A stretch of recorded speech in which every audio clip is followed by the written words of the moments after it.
sure, there's disinformation on both sides, no doubt. The Russians are good at it, and so are we. However, there are certain things here that are true, and we need to ask more questions about them. For example, when Putin says that he's going to rid the Ukrainian military of its Nazis, and we all jump up and down and say, "Oh my gosh, you know that's not true because look at all the hundreds of thousands of Jewish victims of the Holocaust." Well, absolutely, there were hundreds of thousands of Jewish victims of the Holocaust, and you know what? They weren't just killed by Germans. A lot of them were killed by Ukrainians, because Western Ukraine backed the Nazis and was a headquarters of the Nazi SS.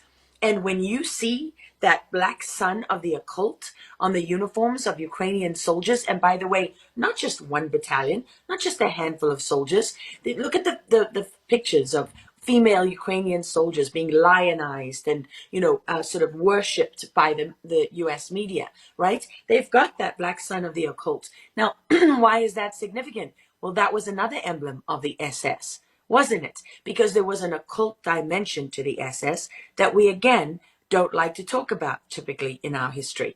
And why is that significant? Well, go to the Azov battalion in the Ukrainian military that is funded by the United States and by NATO. Not only do they have the black occult as the background of their logo, but they have the sideways lightning symbol of the Nazi SS. So these are not random things. They're not arbitrary. They go to the foundational core of who this unit is. And I love how Jen Psaki and the media and all these other puppets love to say, oh, well, it's just one unit.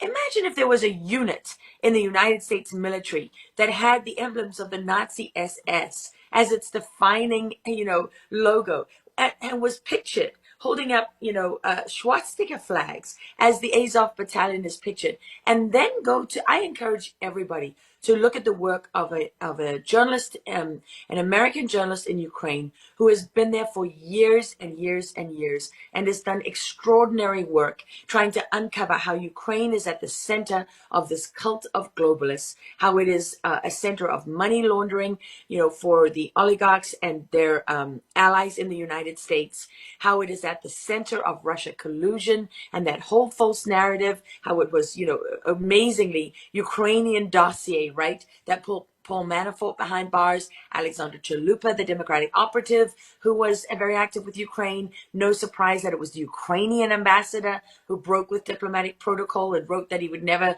Ukraine did not back Donald Trump in the 2016 election. Unsurprisingly, that Eric Carmela and